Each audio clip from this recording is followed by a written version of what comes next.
Now from the University of Okoboji, it's Okoboji Broadcast with Jeff Thee. Welcome to Okoboji Broadcast, everybody. Coming to you from the Dickinson County Museum, and I have the director right here with me, Mary Dreier, standing here with us, and welcome. Hey, Jeff, good to see you. Good to see you. Long it has summer. been, what, 3 months? Yeah, about that, yeah. I mean, I've seen you. I see you at the farmer's market. I pop in here from time Hy-Vee, wherever we just may be. But here we are, and as you look at our big shot here, not that I'm a big shot, but I mean, this is a big shot you're looking at. Camera's way over there, but you can see above us the original from the original. Well, not the original courthouse, but the courthouse that preceded. Yes, this the courthouse. one that we think of as the original courthouse, yes. Which isn't the original courthouse. No, that's just it. That's why we're here. That's what we're going to do. We're going to talk about the courthouses here in Dickinson County. And like you said, the previous that we tore down somewhere, I want to say right after, and I wish I had the year, but it was right after 2000, somewhere in there. And I think it took 3 initiatives, as I recall. Really? Went to the voters one time, thrown down. Second time, and it seems to me it was on the third measure, and the current, what we see now as a design, was accepted. You had to win a supermajority, 60%. And what was different about the third time? I think the first time the price tag was, and I don't have the numbers in my head, but I think to voters seemed like, oh, that's a lot of money. And then I think on the second one, I can't remember what they did, but you could see that, well, I don't think prices are coming down. And there was some debate over the location. There was, should it be more centralized throughout the Iowa Great Lakes? Does it have to be in Spirit Lake, which is the county seat? I mean, there was questions out there. Yeah. And then I think they got the price right. I don't know if they took away a few things. You'd have to talk to someone who was there for all that. But they got this approved and then broke ground, did that before they did anything. I can remember that board of supervisors being out there with spades. And then they demolished part and did it in phases. Yeah. So that's this courthouse. Huge job. Yeah. But I've got some stories about the original courthouse, Jeff, that involve swampland and stockades. All sorts of good stories that we don't think are going to happen with this one. We hope not anyway. But the original courthouse was built in 1859. Well, it was kind of started in 1859. Okay. And let me just read a little bit. Yeah, please. This is pretty interesting stuff. Dickinson County's first courthouse was started in 1859 under, get this, the Swampland Act. There was a swampland. Was that a federal swampland? Was that state of Iowa? Or? I'm not sure. Okay. I don't know. But there was a swampland at that time. And it's important to this story. Right. The contractors were to build the courthouse and 3 bridges and were to receive in payment all the swampland in the county, a possible 60,000 acres. Wow. However, this method of payment fell through as the county failed to receive the expected grant of swampland from the state. Can you imagine 60,000 acres of swampland? That may have initiated all the drainage districts we have here today. You think there's a connection? They want the swampland? Let's dry it up, Yeah. Well, this was a brick courthouse.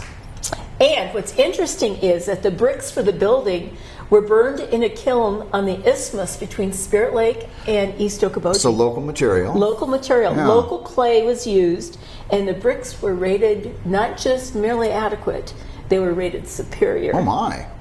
Most of the lumber used was oak, sawed from the Okoboji Grove. Before the building was completed, it was necessary to devote its use to a stockade when an Indian scare prompted settlers to seek safety within its confines. We actually have heard some stories about that time. Okay. One of the stories I heard that when it was a stockade, it wasn't the safest building around because there weren't even windows in it. Oh. But families had to live there for a couple weeks at a time. And you can imagine, I don't know how many people are involved, but it would have been all the earliest settlers around here. Lots of problems with that, I would imagine. Wow. Lots of problems with that. How interesting, yes. And there's a story told to me by Smitty Schooneman about his many times great-grandmother, Cornelia, who came here in a covered wagon back in probably about 1859. And her husband was killed in a prairie fire on the way here, but she continued on with her children. Right. And she wrote back home, back east, she needed two things. She needed a cannon, and she needed an ox. She needed the cannon to defend the town from the Indians. Oh my. From the stockade. She was living in the stockade. And I'll show you a picture of her at the courthouse. Oh my goodness. Yeah. Please, yeah. dear Mom and Dad, please send a cannon. Please send a cannon. Yeah. It's a true story. Yeah, that's faith. It's a true story. Yeah. And the courthouse, after the Indian scares, it then served as a military barracks throughout the Civil War, being finally completed in 1868. Now, this is important to me. My great-grandfather came here in 1869. So this was at the time, the courthouse was new at the time that he came here, which I think is pretty cool. The lower story was used for court, school, revival meetings, dances, shows, or most any other gathering until it burned in February 1872. A new courthouse was erected on the old foundation later in the same year. The present courthouse was built in 1890 under a bond issue of, how much did you say this courthouse cost? I'm just throwing numbers out there. I'm gonna say somewhere between 5 and 7 million. Okay. Can't remember exactly. But 5 to 7 million ballpark. Right. The 1891 courthouse cost $15,000. Oh my. Yes, a mere pittance. Amazing. But yeah, the courthouses here had this problem, like many of the big old buildings around, a problem with fire. Yeah. And the second courthouse burned down. Well, no, I'm sorry, the first courthouse burned down. Right. And it was replaced by one that, from my reading, wasn't as strong or sturdy. It only lasted like 10 years or so, not very long at all. And then the third courthouse, which is the one that we remember fondly, that these stairs came from, was built in 1891. Okay. Well, this first two, it almost sounds like the Three Little Pigs. It does. I'll huff and I'll puff, and down go the first two, and the third one held. And the third one held for years and years and years and years. And it was a magnificent building. Oh, yes, it was. Just magnificent.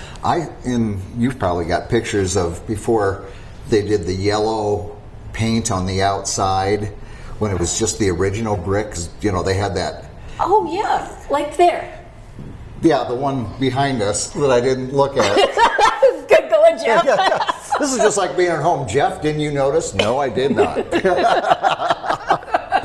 But the original brick before they painted with that, and I never liked the color. You hate to throw out negative stuff, but I thought the original brick was just always so pretty. It's very cool. Yeah. And what's cool on this picture, you can see the Dickinson County sign, the curved sign above the entrance, and there it is right there. And that's right above us here. Yeah, that was donated to the museum about 3 or 4 or 5 years ago by Jerry Clark and his wife Irene. Huge. And they had it before that then? They did. Okay. It was a huge gift to us. And I just love that it's right here. It's the first thing people see when they come in. Well, and you know, it lived a good life. It, you know, in comparison to the first two, had a long life. But it did. And not even just the degradation of materials and so forth. You know, technology changes, and the needs of even just stuff with the courthouse. All these things had gotten to the point where it was becoming harder and harder to carry out daily duties. I don't care what department it was, and came time for the fourth courthouse. Yeah, it did, and it was a good thing. Yes. But I'm wondering, did you know that we had our very own Statue of Liberty here? No. Would you like to know more? Well, yeah, I'm standing here. Of course you would. Let me unwrap myself here. While I'm here, Mary. While you're here. I didn't come for coffee or tea. That's it. Well, we could do that too, or chocolate. Well, tell me about the Statue of Liberty. There was a bona fide Statue of Liberty on the courthouse lawn for about 20 years. The lady rested on the courthouse lawn in Spirit Lake from 1948 till the late 60s. Wow. She was the creation of the late Mel Hauser and Osborne Hillary of Spirit Lake. Hauser had seen the original statue in the 1940s, was very impressed, and wanted his Boy Scout troop to experience it also. Enter Hillary, a sign painter in front of the Hausers. Osborne created the 8-foot statue by using a picture as a model, and then get this, pickle barrels, chicken wire, cement, and insulation. It took a month to finish, and Hillary was offered a trip to New York to see the real Statue of Liberty, wow. but he was given only one airplane ticket, so he decided against the trip because Dorothy couldn't accompany him. The statue left her resting place in the late 60s due to lack of repair and vanished from the local scene. Wow. Yeah. Wouldn't that be something you'd love to find in someone's archive somewhere? A piece of, you know? My suspicion is that being, made out of chicken wire and cement and stuff, it just kind of crumbled away. Probably did, yeah. I don't think that's what the French used on the original Statue of Liberty. No, I don't think so. And the plaque on the Statue of Liberty says, "Presented to the living, dedicated to the dead, Boy Scouts of Dickinson District 1, in recognition of their efforts to strengthen the arm of liberty." Wow. Yeah. Pretty special. That's pretty cool. Yeah. I had no idea. One of those forgotten things. Yeah. Well, that's kind of why you're here. There's a lot of things that people have forgotten, or a lot of the cases. Seems to me there was something, in the lakes area that, as a kid, I kind of remember, but I'm not sure. Here at museum, this is where you can find stuff out. Or we know people who know people who know stories. Right. Our Wednesday morning Way Back When conversation group is so cool for things like that. Today we're talking about the Hafer Boat Works. Oh yeah. Yeah, and also sharing some stories about the courthouse. We always learn stuff at these things. So someday you'll have to join us. I would love to. Wednesdays at 10. People smarter than I just love rooms like that. Because there's a lot of them. But this brings back memories that, because spent a lot of times going to the courthouse, whether I had to go up or whatever, on the railing here. And every time I go past this, I have to do this. Yeah. My grandma was actually a Dickinson County recorder in the 1920s. Oh. And so I know she spent a lot of time going up and down these steps. Yeah. And so I have to kind of remember her by doing this. Remembering grandma just like that, But it's so ornate. We have many pieces of hardware from the old courthouse too. Yeah. They're so ornate. They're so fancy. The building was really magnificent. Yes. Yeah. It really, really was. And it's unfortunate for those of us who came around later, all we saw was an old building. Yeah. You don't appreciate in 1890 or the early 20th century when this would have been state of the art and just a beautiful. Right. As you're trying to plug in your computer and get Wi-Fi connection and all that stuff in an old building, you forget how magnificent it really it was and is. Yeah, and I appreciate going to counties. Well, Clay County, got their old courthouse still, and it's kind of like old churches. The way they do churches now, or courthouses now, what they put into it in just the design, and the beauty, the doorknobs, and all that stuff. It's a beauty all its own, and it also is indicative of the era. So that's right. Yeah. That's right. Well. Thank you for the talk and thanks for pointing out that picture behind us. And that didn't make me feel bad at all. It's so good to be back doing these, Jeff. It's Jeff jabbing time. And of course, right now we're still in summer hours, correct? We are. We are open Tuesday through Saturday, noon to 4. We open early on Wednesdays. We're open Wednesdays 10 to 4 to accommodate our Way Back When Wednesdays. Yeah. And just a little teaser, keep the evening of September 14th open. It's going to be our first History Lives presentation. And it is going to be called Depot Days, and it's going to be about the last family who actually lived in this depot. And the grandfather was the last depot agent here. Wow. It's going to be awesome. Fascinating. Yeah. And are you doing any more history talks or having on the Queen at all yet this summer? Or are they done? We've done 3, and they have been fabulous, absolutely fabulous. They've been so much fun.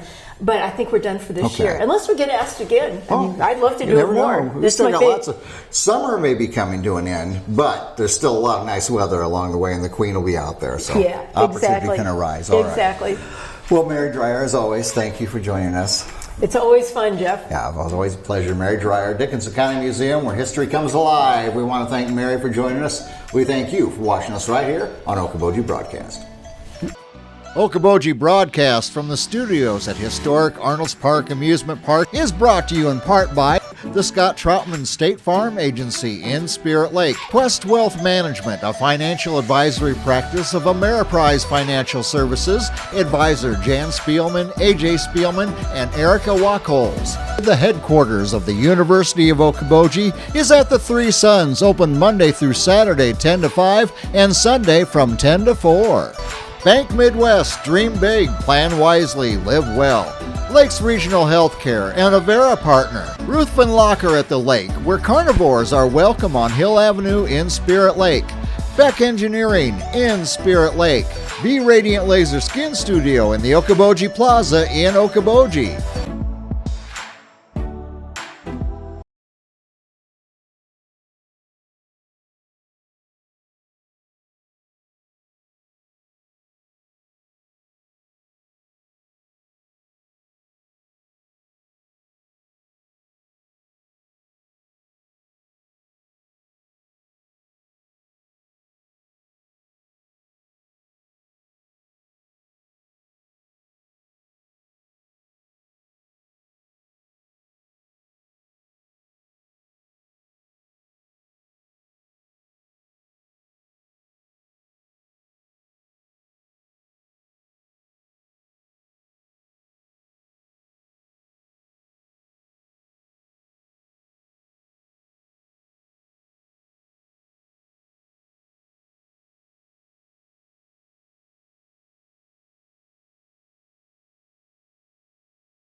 Okoboji broadcast from the studios at historic Arnold's Park Amusement Park is brought to you in part by the Scott Troutman State Farm Agency in Spirit Lake, Quest Wealth Management, a financial advisory practice of Ameriprise Financial Services, advisor Jan Spielman, AJ Spielman, and Erica Wachholz.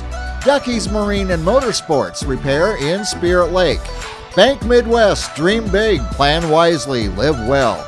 Lakes Regional Healthcare and Avera Partner. Ruthven Locker at the lake, where carnivores are welcome on Hill Avenue in Spirit Lake.